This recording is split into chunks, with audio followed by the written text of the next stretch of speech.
doing? We all good? Brilliant. So at the start, did you hear the Scouse accent or the Liverpudlian accent in the keynote when they were doing? Yeah, 45 minutes of that now. It's going to be brilliant.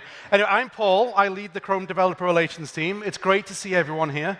I'm thrilled to be back. I was here a year ago talking about what's new inside Chrome. But before we start, I'm actually going to show you a new demo that we've got that highlights two of the APIs that we're really excited about, WebMCP and HTML in Canvas. So can we just switch to the demo, please? So this is, my childhood bedroom 30 years ago when I was starting to learn how to program. I had all these books. Actually, this is a lie. I didn't actually have these books because only HTML was the thing that was actually around at the time. I was a Perl programmer when I was actually starting things. Anyway, brilliant. Hello. So anyway, but I did have this browser, right? Like this thing that I could browse the web and find new things. I could, maybe play some games. Like this is the HTML and Canvas bit, right? We've got a 3D experience. I'm terrible at games at the moment. I could then browse the web, select text, and do all these really fancy things around the web. I found a lot of new friends when I was actually browsing and on the internet at the very start of things. And then I also had this slide deck. I wanted to be a web developer, and I wanted to be a developer advocate, even though the role didn't exist at the time. Anyway, the thing I want to show you here actually is, I developed these slides. I'm not going to present these. These aren't my actual slides. You're lucky today. But the thing I like about HTML and Canvas is the fact that we have these very 3D-related experiences like this. This is a full 3D experience. But we have the browser and the content just embedded in. And so we can do things like translate to Welsh. Does anyone know any Welsh? No, I do a little bit. I live in Wales, and I'm learning at the moment. And then we can even do things like find web GPU, like things that we've never been able to do inside a Canvas-based experience before. We have access to DOM. I think this is just incredible. Anyway, so you jump forwards 30 years, right? And thankfully, I'm no longer living with my parents. We have these agents roaming the web and doing things. And in Chrome, one of the things that we really want to do is make sure that the web can participate in these agentic experiences. So I'm just going to show WebMCP. I don't know whether you can see that properly at the moment. But this experience here has exposed a number of tools to essentially agents at this point. And so what I can do is I can do a single one. I can just say, Command A, turn off the lights. It might ask me which lights, but we'll see which one it does. So there we go, turned off the lights. That's really cool. But when I was a kid, my mum hated me on the computer in the evening. And so what I'd do is maybe turn off the computer and then start it again once she'd gone. So let's see if it works. And you say, there we are, the computer. I can maybe zoom in. And there we are, it's rebooted. And so we've had this like multi-step flow of turning the machine off and turning it back on. But anyway, this is just a simple demo. We can go back to the slides if possible. I just wanted to kind of show you some of the things that were kind of possible with building with HTML and Canvas and also WebMCP. I'm very excited about them. But this is the early days, right? Like when I started my development journey, this is what my environment looked like. This was QBasic. Any QBasic people? Brilliant. If you're not old enough to remember, this was before modern IDEs, before we had language servers and syntax highlighting, like inline debug. We just had these experiences. And there's a fun fact, right? I actually nearly quit programming before I even started because I didn't realize American English was a thing and that you spelt color incorrectly without a U. But anyway, I learned what to do in the end. It literally took me a week of debugging to work out what a syntax error was for it. But I got over it at least anyway. You jump forwards 30 years, and now my development environment is pretty damn similar, right? Like it's a text-based experience, right? But the thing here is like the actual strides that we've made in development environments and development processes, we've just taken massive leaps, and especially within the last 6 months. So our primary goal in Chrome and why I do what I do is to get everyone ready for this like next generation of web development. And the way I look at it, at least anyway, there's like 3 different components. One, we want to make sure that your sites can participate in this agentic future, and the web is a first-class experience. The second is that we want to make sure that your tools can also kind of understand the modern web capabilities and how to build for a modern web baseline, even if the models and the tools that you use don't have that knowledge. One, we want to make sure that your sites can participate in this agentic future, and the web is a first-class experience. The second is that we want to make sure that your tools can also kind of understand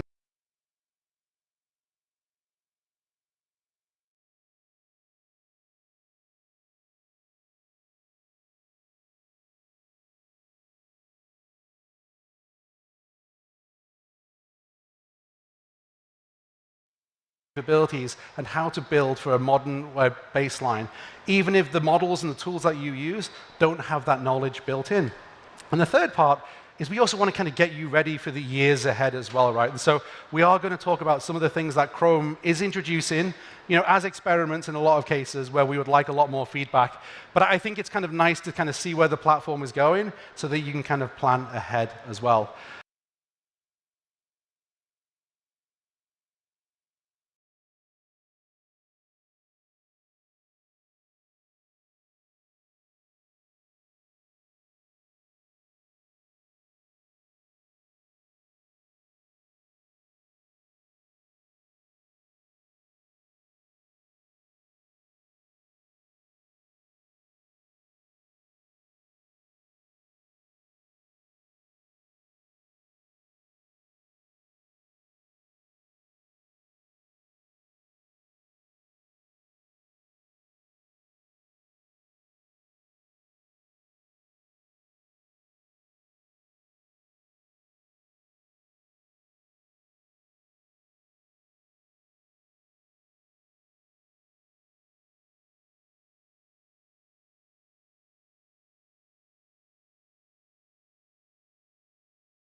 I know one person is counting how many agents, how many times, hey, how many are we at? 2, okay, agents, 3. Brilliant. Anyway, so we live in a world where people can start to get things done just by using their voice, their natural language. And this, to me, marks one of the most significant shifts in computing since the invention of the web. Now, with the web, most of the platform shifts actually come quite slowly. So since the invention of the iPhone, it took us nearly a decade to get from building desktop-first experiences to mobile-first experiences. And it wasn't, we had this technology to turn the browser into a mobile-based experience, but the industry had to move, and it moved very, very slowly. And it took a huge amount of effort for developers to redesign their experiences. But when I look at kind of where we are today, over the last 6 months, we've seen a massive, enormous shift in our role as developers, and I think it's going to happen at a pace that is much faster than the mobile transition. The web is transforming from a medium where users browse and then take action to one where it also has agents to kind of let people delegate their work for them to be able to complete their tasks. So just like when the web worked well on iPhone, or it worked on iPhone, but it wasn't optimized for mobile, today's web works for agent flows, but it's not yet optimized. But the great thing is, many agents can just analyze the site, either by looking at screenshots or understanding the DOM. And one of the things that we like about this is it really just requires us to recommit to semantic HTML, ensuring accessibility, and just recommitting to the basic principles of modern web development, things that arguably we should already all be doing as developers. But users' intent has transformed. It's not single interactions. It's actions across multiple phases of a site, maybe across sites as well. People want to find their hotel for the upcoming tech conference, maybe integrate it with their colleagues' restaurants. Maybe I was told about this. People like to find kombucha bars. I literally learned out what kombucha was this week. I'm still not quite sure. Anyway, North Wales, we don't do kombucha. Anyway, so the bit here is, agents are be able to create these plans that are way more complex, that are way more powerful than we've thought about before, but it really requires an integrated approach, like both in the browser sense, like how the browser is, how we're going to reason about changing the browser, but then how do we help you get your sites evolved to get ready for these multi-step agentic approaches. So obviously, the browser is evolving. Earlier this year, we introduced Gemini in Chrome, and it enables users to chat and multitask without switching tabs.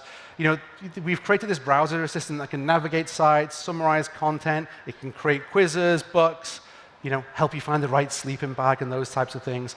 But it can do this because web pages describe the function of what is on the site and the function of the site. And so our tools can understand. And this gets back to the point is if we can kind of actually say to the tools that we're using, this is a well-designed site, this is the structure, we can help the agents and the tools achieve the user's goals. But if you go one little step further, just like how spreadsheets turned everyone into programmers, I think things like skills in Chrome, where everyone can instruct the browser, has the same ability as well. So with skills in Chrome, you can browse a library of ready-made skills already. You can get it to kind of pull out product specs. I'm told protein macros are a thing. I actually don't know what protein macros are as well, but you can extract them from the pages. You can summarize long documents to find what you need. But then you can take those chats and then turn them into essentially skills, which are repeatable, remixable, and then you can run them across a number of different websites. And I think this is a new level of experience where we're going to enable people to be more like a developer, just at a different level of abstraction. But the good thing is, and this is where I get onto the very developer-centric things, is LLMs can infer the intent of a page by scraping the images, scraping the DOM, guessing the clicks. But behind the scenes, it's kind of a little bit hard and opaque. And as developers, we really do like a lot more control. We like to be able to guide our tools around our sites, right? And this is where WebMCP comes in. Now, obviously, broadly, before WebMCP, there's a lot of difficulties that emerge. Our UIs that we build often reflect many different human constraints. Brand guidelines, UI mandates, regulation. In a lot of cases, our tools don't need to deal with the same kind of experiences that people who will browse your site do.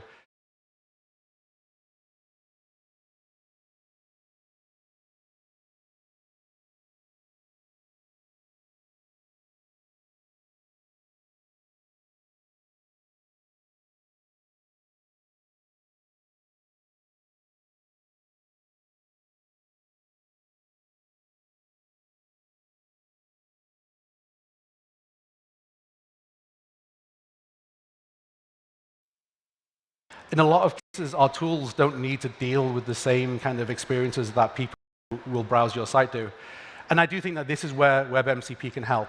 Now, WebMCP is a proposed specification at the moment, and the goal is to transform HTML forms and JavaScript functions into tools that your agents can use. It's a lot easier for you to participate in this agentic ecosystem. Now, WebMCP, actually, I have a question. You all know WebMCP? Yeah, you're pretty. I know you don't know it, WebMCP. So WebMCP, our goal here is to integrate many of the learnings for the model context protocol.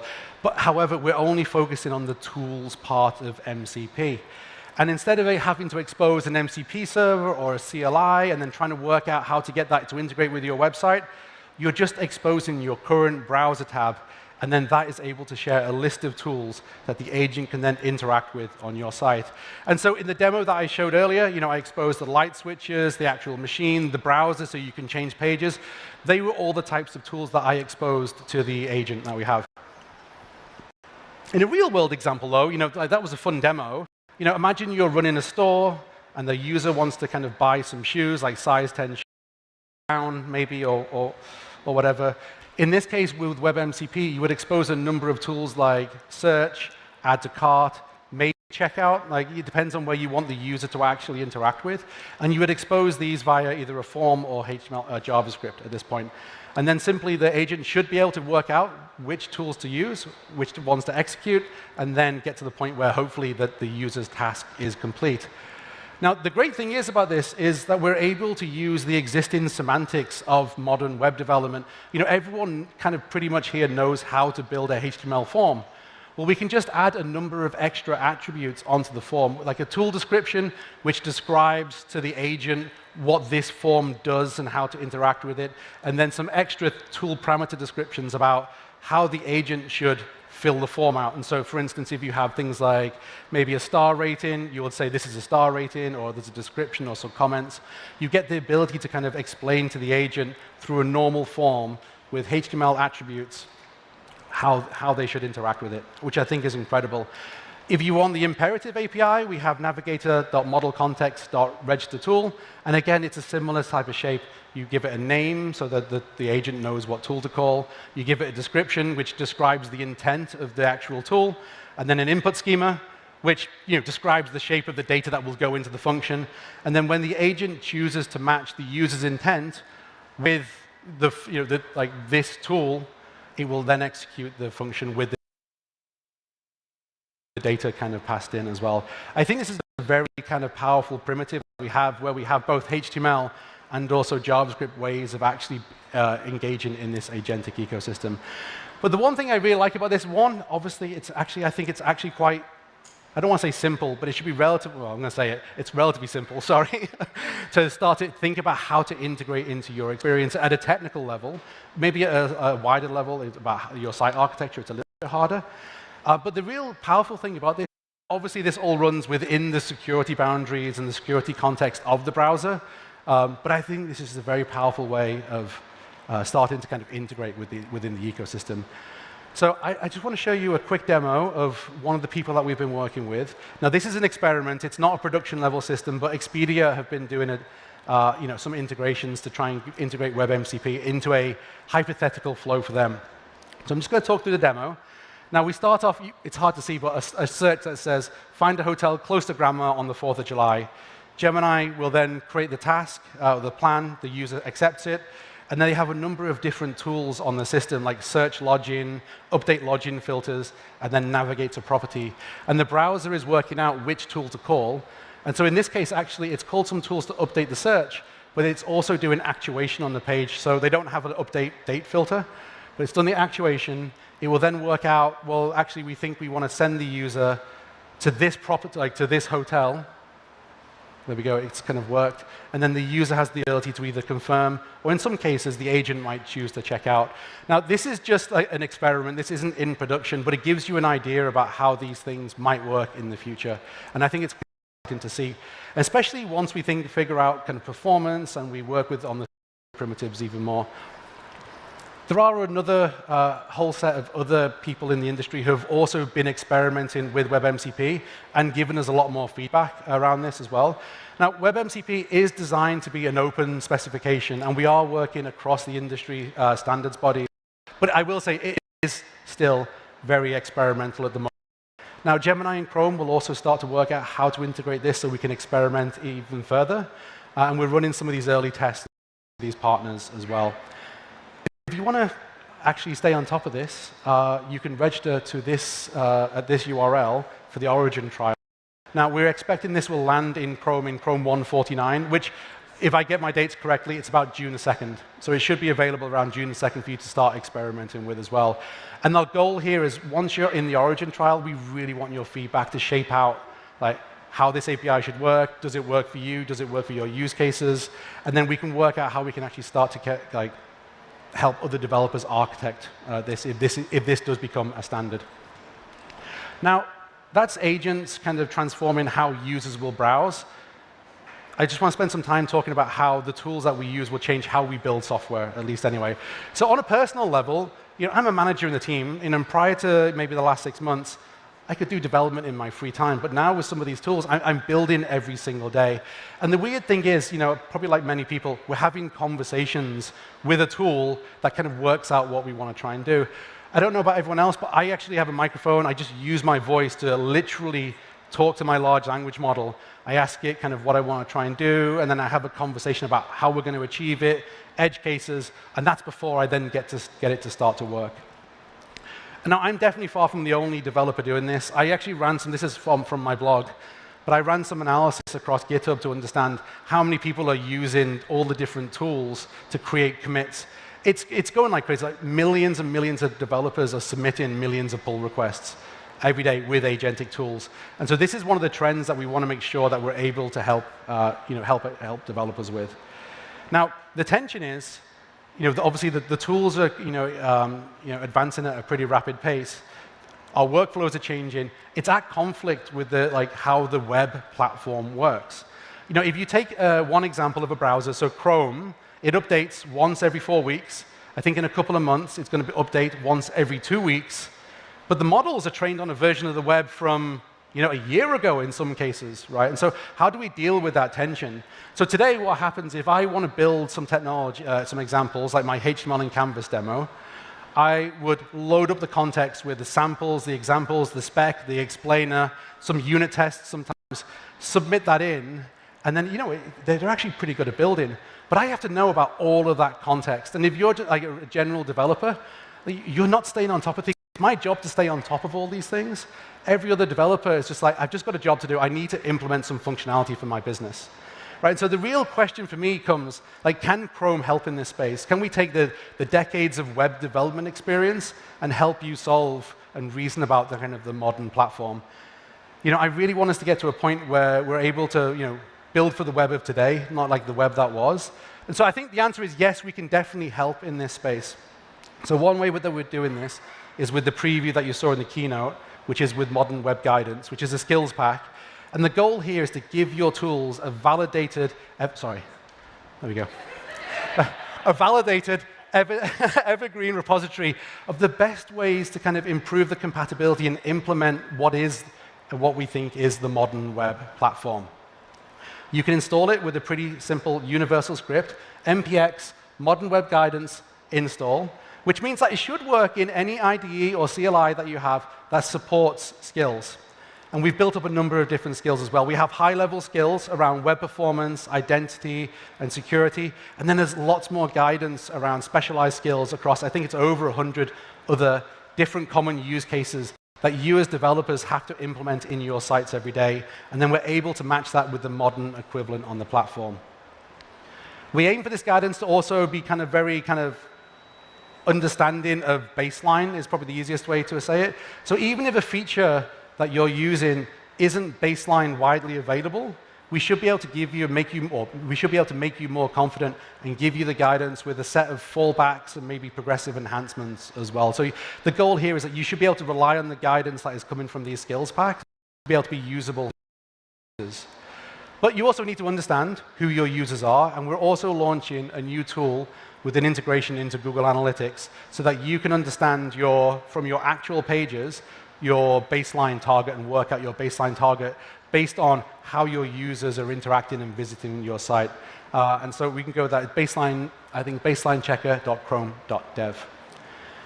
Now, I think in all, broadly, this is going to enable our coding tools to properly use modern features, ideally to follow best practices from industry experts within Chrome and across the industry, and to help you use platform features in a way that solves your problems without you having to reason about the entire shape of the web platform. Now, for me, I'm actually very excited about this because LLMs are going to give us, or are giving us, a way to experiment at scales that we've never been able to. But I do want to make sure that we're able to build experiences that are high quality, safe, and then don't come at the expense of cross-browser compatibility. And I think this project, with the high-quality guidance built in and maintained by our team, we're definitely on a step and a path into that space. If you do want to learn more about modern web guidance, Phil, who is just sitting there, he's going to be the next talk in this room. And if you're on the live stream, the next talk on the live stream. And he's going to do a deep dive into using modern web guidance and how it works.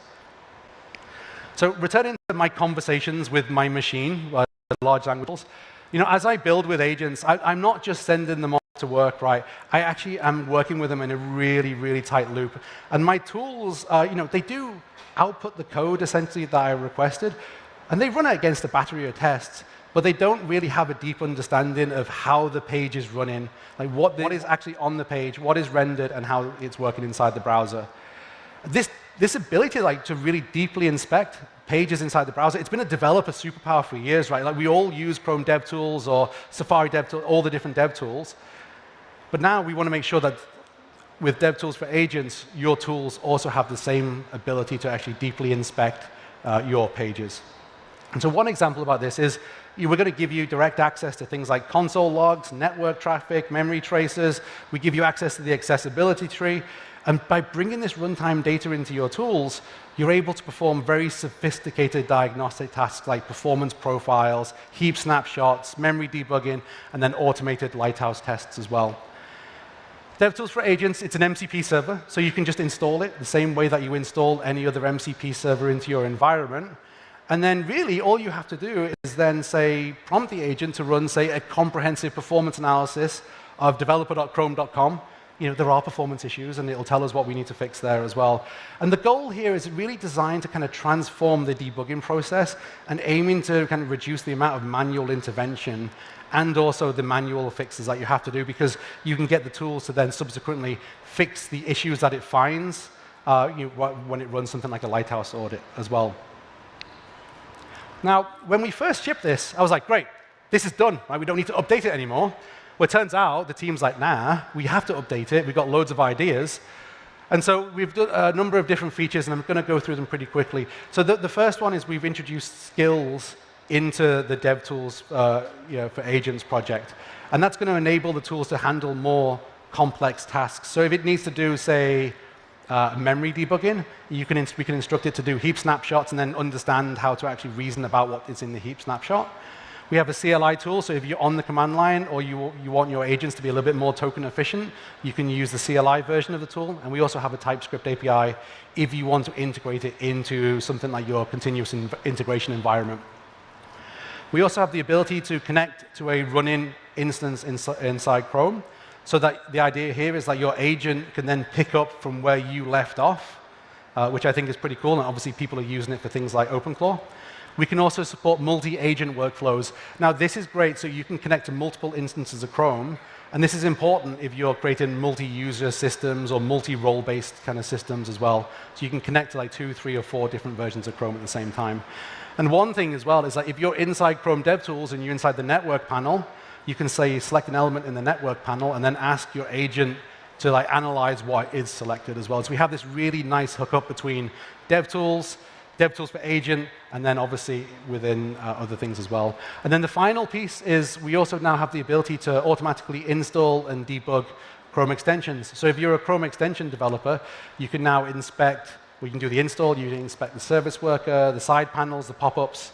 It's a whole new level of automation for Chrome extensions as well, all powered by DevTools for agents. I'm very excited about this. On one hand, we've got modern web guidance. The goal here is to give you access to the best practices to help you build for the modern web so you can build higher sites. And then on the other side, Chrome DevTools for agents. The goal is to just give your tools the ability to really deeply understand what's on the page, any issues, and fix them. And it's a really nice tool-assisted loop for building sites. And obviously, I can't stop here. Loads more to go still. As the tools improve just broadly, and we're able to build higher quality sites, I think it is important to look at what is coming to the platform that is also going to enable you to build those higher quality experiences. And so I'm going to give you a very brief overview of what's come to the web platform and also what is going to come to, hopefully, Chrome soon. But one of the things you'll hear me say quite a lot and the team talk about is baseline. This is a really important component for us because baseline is the cross-browser all the features that every single browser supports. So it's what you as developers can really, really rely on. Since last year, when I was on this stage, I think 55 new features have become baseline widely available, which are available for you to be able to kind of use and be confident that you can use it with your user base. That's things like the search element, origin private file system, subgrid, off-screen canvas, MathML. There's 50 more after this as well. But I think the bit here is that the exciting thing is not just the features, it's the fact that every single browser vendor is trying to push on the platform at the same time to make it easier for every single developer to build for. And again, since I was here last year, 44 features as of April the 22nd have become newly available, things that you can start to plan to use in the near future. They are available across all browsers, but they might not be kind of meet your usage requirements in terms of your browser support matrix. Now, I don't have enough time to go through all 44, but I do want to kind of give you a highlight of like how some of these things that have come to the platform is going to change how the web feels. And actually, before I go to the next slide, I did a little check this morning. We're actually at 52 features as of this morning are now baseline newly available. So the first up is, you probably heard us talk about this quite a lot, view transitions. We just think this is going to change the way that the web feels. It enables smooth transitions between different view states inside a page and also across pages without the need for complex JavaScript like libraries and animation libraries. And it's going to help basically improve the perceived performance of the web. And to complement view transitions, the navigation API is now newly available. And the navigation API, the goal here is to replace like the aging history API inside the browser. And it lets you kind of manage your application state, all your navigations through one event, essentially. So you can understand whether someone is pressing backwards and forwards, and you could then hook that up with your kind of view transitions API as well. This is going to make web applications just so much easier to build. And then the final piece is, you hear us talk about Core Web Vitals a lot. Largest contentful paint and interaction to next paint are also newly available. And what this means is that you can just understand how your users are using your site in terms of performance and responsiveness, irrespective of a browser. So if your user is using iOS, you will have these metrics available to you now. And I think this is one of those ones where we're very excited to see what's happening with Core Web Vitals just for the last couple of years, because it really does help you improve the performance of your site. And now you can understand it irrespective of whatever browser someone's using. Now, I mentioned that there's 44 new features, or 52 technically, baseline newly available features. It's a lot to keep up with, right? And so with webstatus.dev, you can use this new thing called baseline alerts. And the goal here is to enable you to track when features come into a browser, when they become newly available, or also baseline widely available. You can get notified via email, RSS, or even webhooks as well. And the goal is just to make it easier for you to understand how the platform is evolving so that you can just plan your business and your sites way more effectively into the future. Now, one of the things I do, or a couple of things I love about my job is, one, I get to tinker a lot. I build lots of things at the very kind of the cutting edge of like web development with Chrome. But I also get to talk to developers every single day. Now, one of the things, or two of the things that people say is, firstly, we just need to ship better. Like, we need to be able to ship more easily, understand what's on the platform, make sure the platform's more predictable. Don't go breaking the web all the time. The goal there is, like, that's baseline, modern web guidance. Like, they're the tools that hopefully help you like ship more sites more effectively. And then the second part of this is that you want to understand where the web is going so that you can plan for the next 1 or 2 years ahead. And so that's what I'm going to talk about now, all the things that are starting to come into Chrome. So I kind of want to show you some of the bits. Like, this is the very tactile part of the web. I don't think you'll hear me say agents one more time. But these are the things that people will experience as they use the web. Now, actually, no, you will hear me say agents one more time. I tell a little bit of a lie.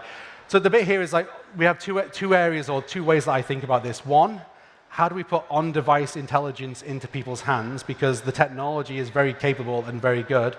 And then the second is like, how do we actually just help you improve people's experience of the web? So for the first area, obviously LLMs have changed, what is possible with a computer. And obviously they've evolved from things like text completion and then semantic data extraction. Then people moved on to more summarization. And now people are starting to look at function calling for those kind of like agenty use cases. Now, the tools I'm going to talk about are designed to kind of help everyone think about these like new types of experiences that they want to bring to the platform by enabling more intelligence in the browser.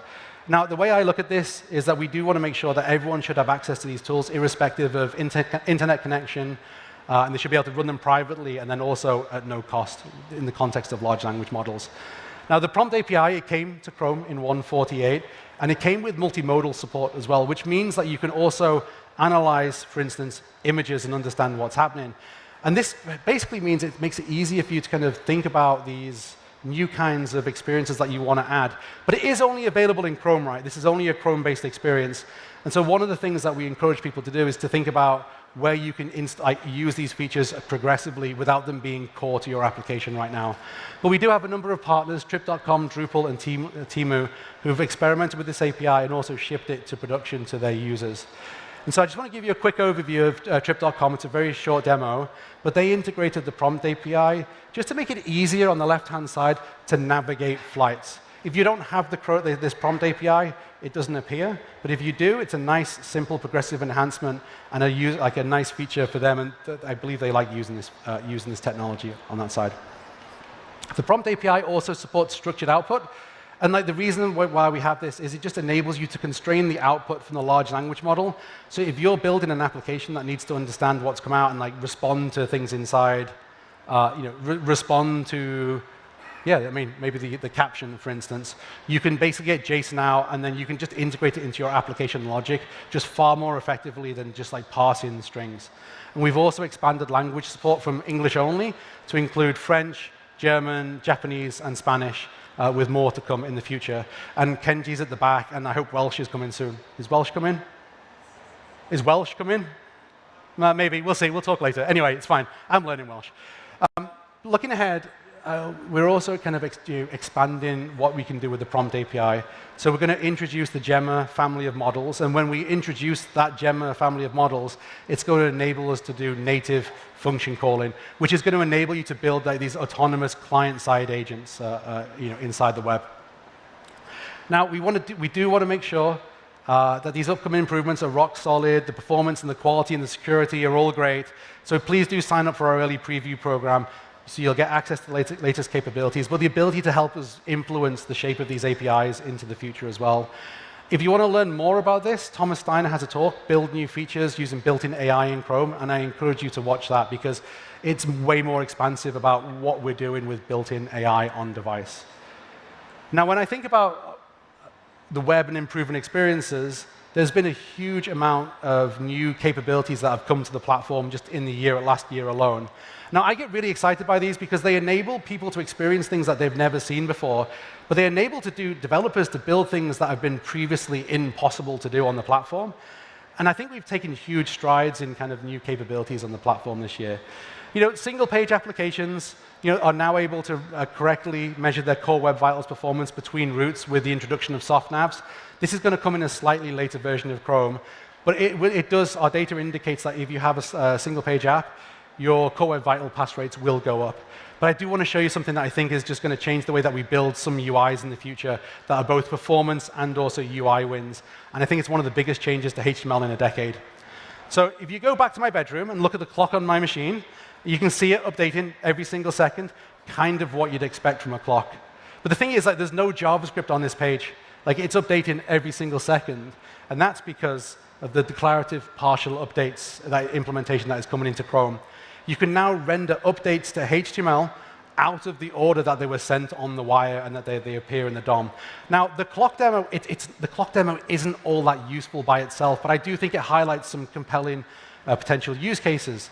So for example, if you have a huge amount of application structure, say a massive menu, you can render it at the end of your page, let the critical content get rendered first, and then you can patch it back into the DOM just a little bit later.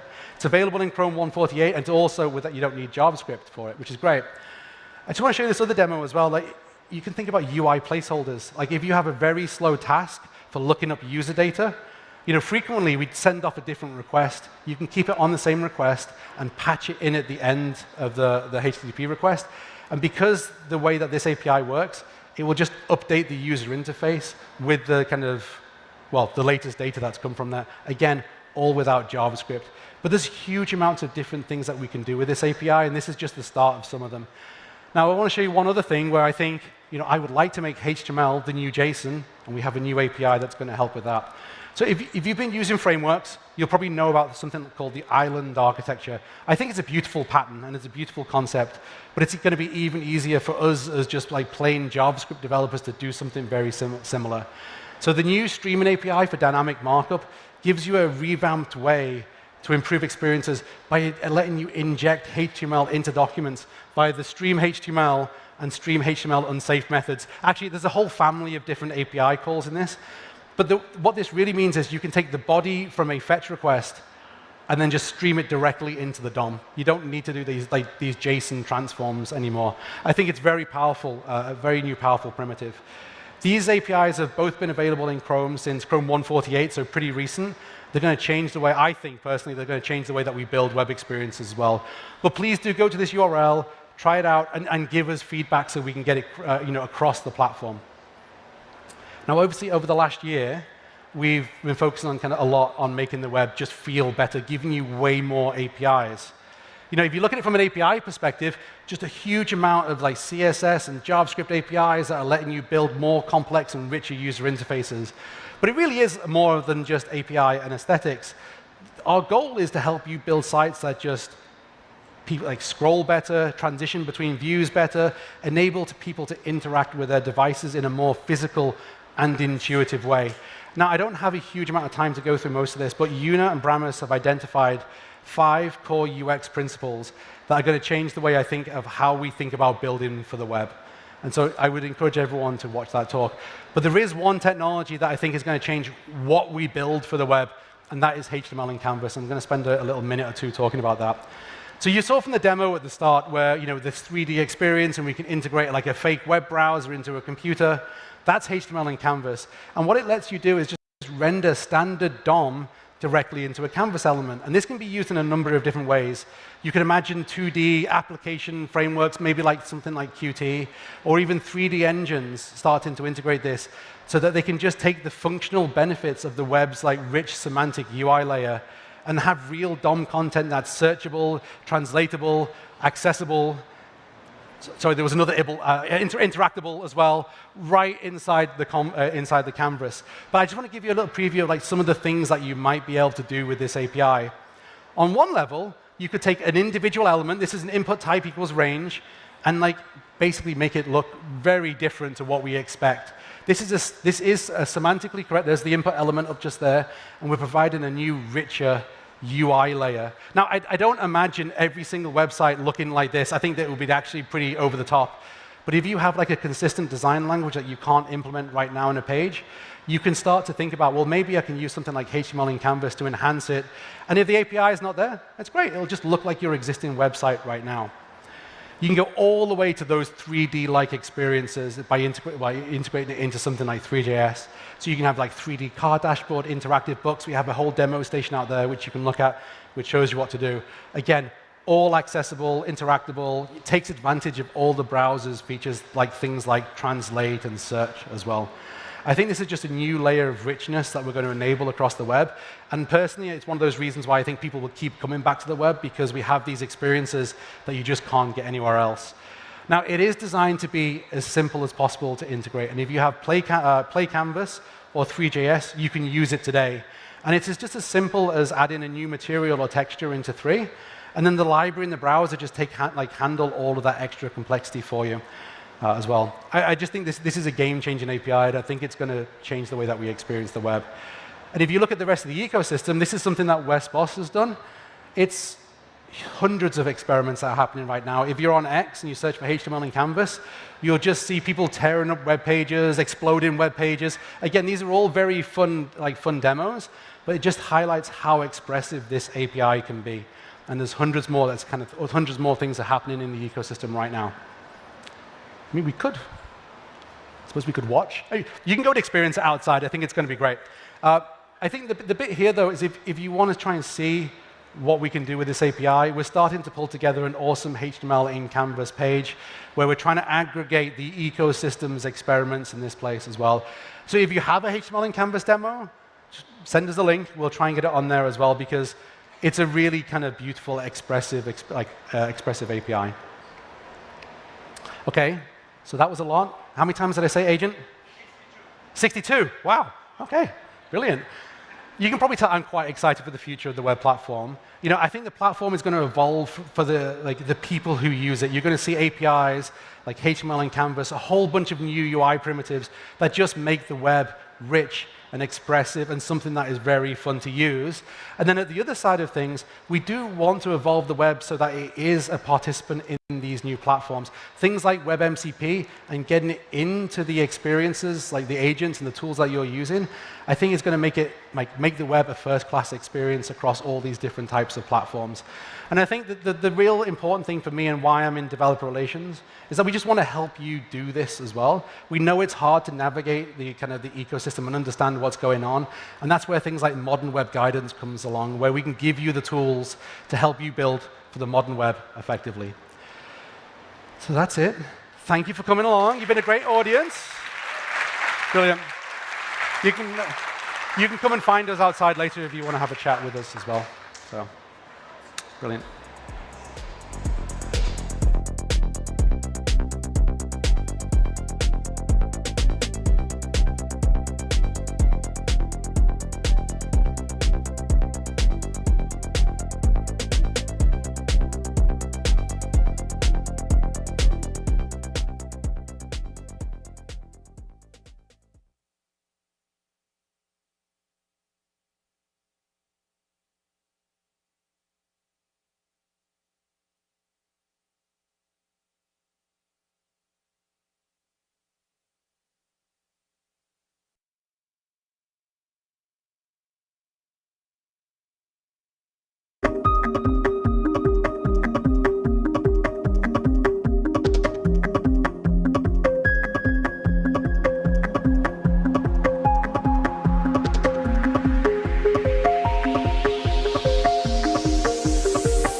All right, it is great to see you all. I think most of you are here for the air conditioning, but nonetheless, this will be good for you regardless. So welcome.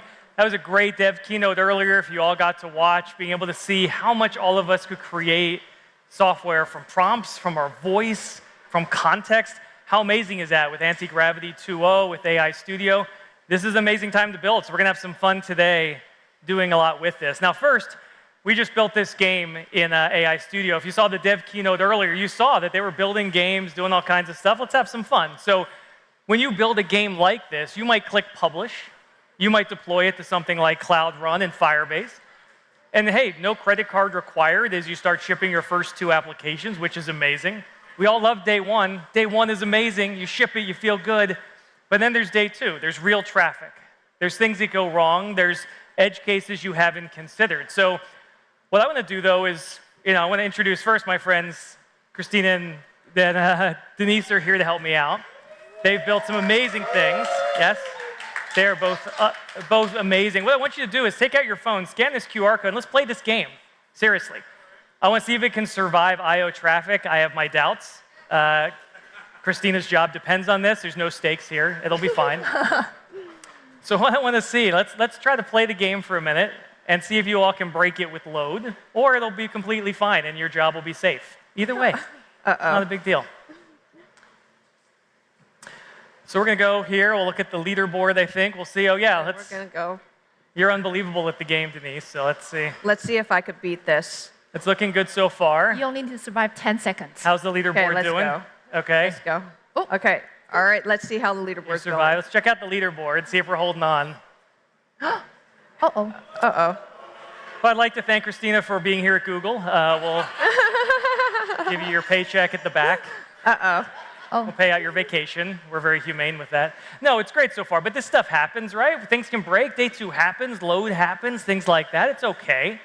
So how do we have to think about a little more than that? Because if you ask most developers, where are you spending your time with AI? Guess what you're not doing? Day 2 stuff. Deployment, monitoring, fixing. Most devs are like, hey, I'm using it to build, document code. That's awesome. But not enough of us yet are making this part of our day 2 journey. So how do we think about that a little bit more? How do we actually take advantage of what AI can do for us on day 2? So over these next 30-ish minutes or so, we're going to show 3 agent-first workflows. These are going to take these prototypes and turn them into something more reliable, more production-grade. We're going to use Anti-Gravity, Google Cloud, a number of components. Let's do something to make any of these fun vibe-coded apps something more legit. So we want to start with agent-first debugging. I mean, some of you might like debugging. It's fine. You're probably fun at parties because you talk about this a lot. But Denise, can you set the stage for us here? What's it look like to do real agent-first debugging? Yeah, so, I mean, when something crashes,